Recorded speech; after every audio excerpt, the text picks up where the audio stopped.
kabar kalian hari ini anak-anak? Alhamdulillah baik. Alhamdulillah baik ya. Sebelum kita mulai pembelajaran hari ini, mari kita berdoa. Semoga dengan pembelajaran kali ini, ilmu yang kita dapat menjadikan kalian anak yang solehah, bermanfaat di dunia dan akhirat. Berdoa mulai. Bismillahirrahmanirrahim. Raditu billahi. Baik, pada pertemuan kali ini kita akan membahas bab sholat berjamaah.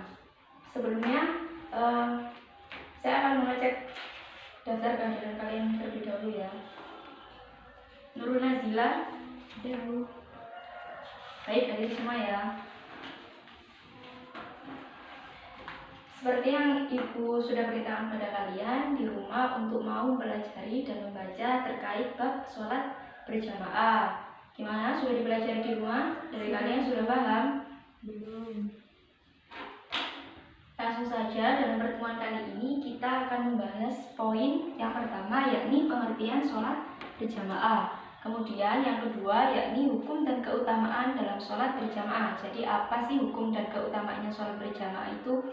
Kemudian yang ketiga yakni syarat menjadi imam dan makmum dalam sholat berjamaah.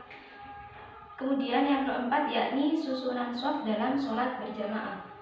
Nah, langsung saja terkait pengertian sholat berjamaah. Berjamaah berasal dari kata bahasa Arab. Coba apa artinya? Zila kalau sudah belajar di rumah mesti paham. Lupa Bu. Coba apa? Ayo ditasrif dari kata apa? Jamaah. Jamaah. Ijma'u. Ya, jama'u. Jamaatan. Jamaatan. Betul. Kelihatan ya kalau di rumah dipelajari, berarti paham dia. Nah, berjamaah berasal dari kata bahasa Arab, yakni jamaah yajma'u jama'atan, yang artinya yakni apa? Kumpulan atau kelompok. Nah, secara istilah, sholat berjamaah yakni sholat yang dilakukan bersama-sama atau dilakukan oleh dua orang atau lebih, yang mana diantaranya ada yang menjadi imam dan ada yang menjadi makmum dengan syarat dan rukun-rukun tertentu. Sudah paham terkait pengertian sholat berjamaah? Nah, baik, lanjut kita ke poin yang kedua, yakni terkait hukum dan keutamaan sholat berjamaah. Mungkin dari kalian ada yang tahu mengenai hukum sholat berjamaah? Tidak ada yang tahu? Baik, saya akan jelaskan.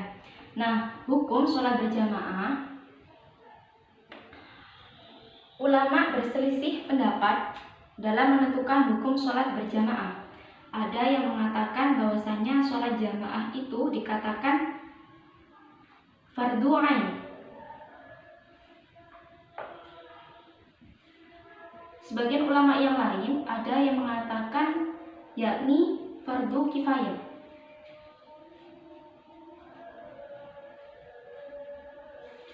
Sebagian ulama yang lain ada yang mengatakan yakni sunnah mu'akkad atau sunnah yang sangat dianjurkan. Nah, sunnah mu'akkad sendiri ini dikatakan pendapat ulama yang paling kuat. Namun terkecuali dalam sholat Jumat bagi laki-laki, karena sholat Jumat sendiri bagi laki-laki hukumnya adalah wajib. Nah, terus bagaimana Bu hukumnya sholat berjamaah bagi kaum laki-laki dan kaum perempuan? Bagaimana anak-anak? Mungkin dari kalian ada yang tahu?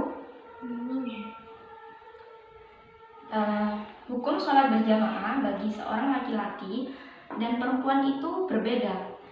Bahwasannya sholat berjamaah bagi laki-laki dianjurkan berjamaah di masjid atau musola daripada di rumah. Sedangkan berbeda dengan hukum sholat berjamaah untuk seorang perempuan.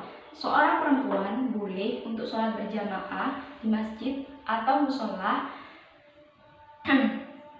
namun dengan menjauhi segala perkara yang menimbulkan mudarat, menimbulkan syahwat, menimbulkan fitnah. Seperti halnya kalian ketika di dalam masjid atau pergi ke musola itu mengurangi sedikit parfum kalian, tidak berdandan terlalu menor, itu akan menimbulkan syahwat dari laki-laki. Untuk itu bagi seorang perempuan bisa dianjurkan untuk menjauhi perkara yang menimbulkan mudarat tersebut. Kemudian keutamaannya.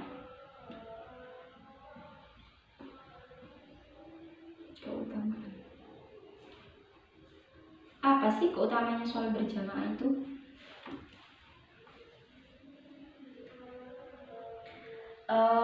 Sholat berjamaah mempunyai banyak keutamaan. Selain mempererat persaudaraan di antara sesama umat Islam, sholat berjamaah juga memiliki derajat lebih tinggi dibandingkan dengan sholat sendirian atau sholat munfarid. Seperti yang disabdakan oleh Rasulullah SAW yang berbunyi, coba Zila dibaca hadisnya, halaman 41.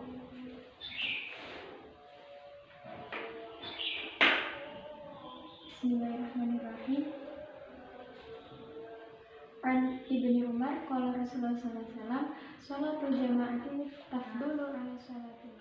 Sudah dibacakan oleh Mbak Zila tersebut sabda Rasulullah yang artinya dalam hadis tersebut bahwasanya sholat berjamaah itu memiliki derajat lebih tinggi, yakni 27 derajat dibandingkan dengan sholat sendirian atau sholat munfarid di rumah. Bahkan orang yang pergi ke masjid untuk sholat berjamaah, tiap langkahnya dihitung sebagai satu. Poin yang ketiga yakni syarat menjadi imam dan makmum dalam sholat berjamaah.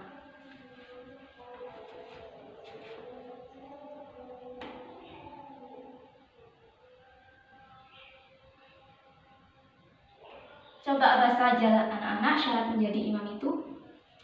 Yang pertama yakni Islam dan mumayyiz.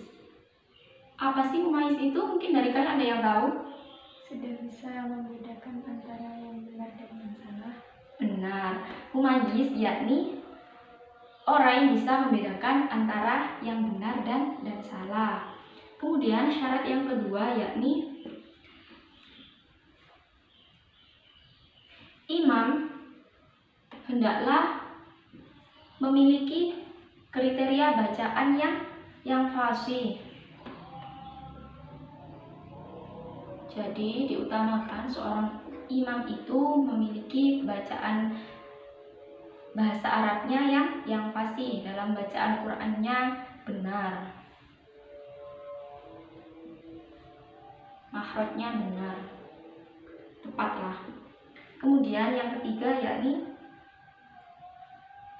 laki-laki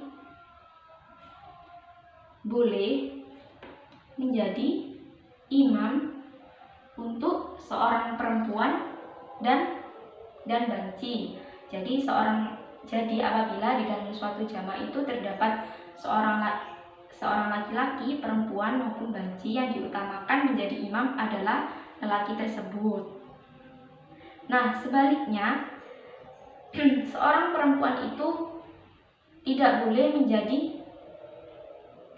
menjadi imam untuk seorang laki-laki. Jadi seorang laki-laki itu tidak boleh bermakmum kepada perempuan. Seperti itu ya. Selanjutnya yakni susunan shaf dalam sholat berjamaah. Mungkin yang sudah membaca di rumah dari kalian sudah paham terkait susunan shaf dalam berjamaah. Bagaimana ketentuannya? Susunan shaf ketentuan yang pertama, apabila dalam jamaah tersebut terdiri dari seorang imam dan makmum satu orang, maka ketentuannya yakni makmum berdiri sejajar dengan imam di sebelah mana? Kanan, di sebelah kanan, betul. Kemudian apabila ada makmum yang lain berdatangan, maka ia dianjurkan untuk menempati posisi sebelah kirinya imam dengan sejajar. Kemudian seorang imam tersebut menyesuaikan untuk maju atau kedua imam tersebut mundur satu langkah. Seperti itu ya. Kemudian ketentuan yang kedua, apabila dalam suatu jamaah itu terdapat kaum laki-laki, kemudian juga ada anak laki-laki, ada seorang perempuan, kemudian juga anak perempuan. Bagaimana susunan shaf yang benar? Yang pertama yakni imam dulu ya, yang di depan. Kemudian di belakang seorang imam tersebut siapa? Laki-laki dewasa. Nah, di belakang laki-laki dewasa ini barulah anak-anak laki-laki.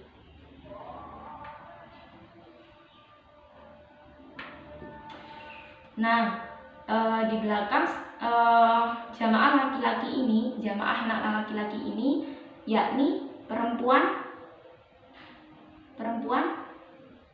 dewasa. Barulah di akhir, yakni anak-anak perempuan di akhir shaf. Seperti itu ya ketentuannya anak-anak dalam susunan shaf dalam sholat berjamaah. Nah, selain susunan shaf secara demikian, shaf dalam sholat harus rapat dan lurus, begitu ya.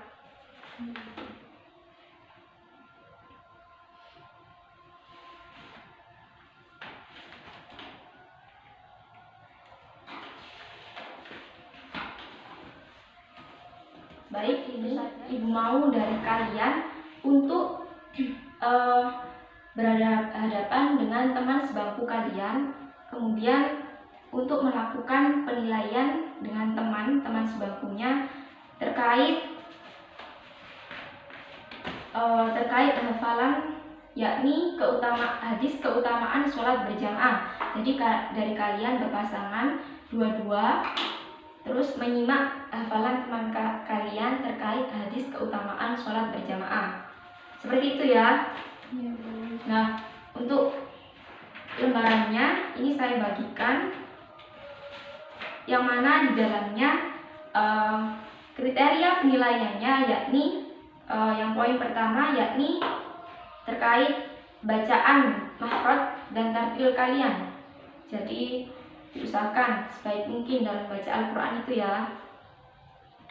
Kemudian kriteria yang kedua yakni ketepatan dalam menghafal. Kemudian yang ketiga yakni ketepatan dalam artinya tersebut. Seperti itu ya. Baik, pada pertemuan kali ini Ibu mempunyai kuis untuk kalian terkait materi yang sudah Ibu ajarkan pada pertemuan kemarin, begitu ya? Sudah siap mengikuti kuis hari ini? Siap. Ibu memiliki pertanyaan ya, yakni bagaimana cara mengingatkan seorang imam yang lupa akan rakaat sholat bagi makmum yang perempuan. Membaca lafaz subhanallah. Nah, betul. Jadi apabila ada seorang imam yang lupa dalam rakaat sholat, yakni bagi kaum perempuan untuk membaca subhanallah. Nah, untuk pertemuan kali ini silakan kalian membentuk kelompok 5 atau 6 orang. Silakan kalian berdiskusi terkait permasalahan fikih yang dalam kehidupan sehari-hari, yakni terkait sholat berjamaah. Untuk perwakilan kelompok, silakan maju ke depan untuk mengambil kertas ini. Nah, di dalamnya ini silakan kalian diskusikan bagaimana pendapat kalian terkait permasalahan ini. Begitu. begitu ya. Setelah kalian berdiskusi, dalam pertemuan ini ibu ingin kalian bermain peran atau role playing. Silakan dari kalian membentuk kelompok terdiri dari 4 orang, 2 laki-laki dan 2 perempuan. Nah, dari kalian ada yang menjadi imam, kemudian ada yang menjadi muadzin dan sekaligus orang yang sekaligus iqomah ya. Kemudian 2 makmum tersebut menjadi makmum, satunya menjadi makmum masbuk. Nah, dalam peran itu ibu mau kalian memerankan bagaimana mengatur susunan shaf dalam sholat sesuai yang ibu jelaskan, begitu ya. Kemudian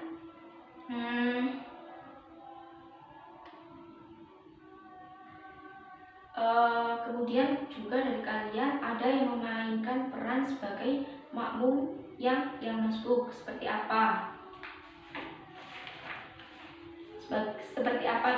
ketentuan makmum masbuk itu. Nah, kemudian juga terkait peran bagaimana menjadi makmum ketika mengingatkan imam yang lupa akan rakaat sholat dan lupa akan bacaan sholat, seperti itu ya. Nah, setelah kalian bermain peran, yang siswa lainnya tidak bermain peran, silakan kalian menilai teman kalian yang bermain peran tersebut ya, mengevaluasi. Baik, saya akhiri pada pertemuan kali ini. Untuk pertemuan minggu depan, saya punya tugas untuk kalian, dikerjakan di rumah ya, terkait ulangan harian halaman 46 di modul fikih. Saya harap pertemuan minggu depan kalian sudah mengerjakan semua. Kurang lebihnya ibu mohon maaf. Wassalamualaikum warahmatullahi wabarakatuh.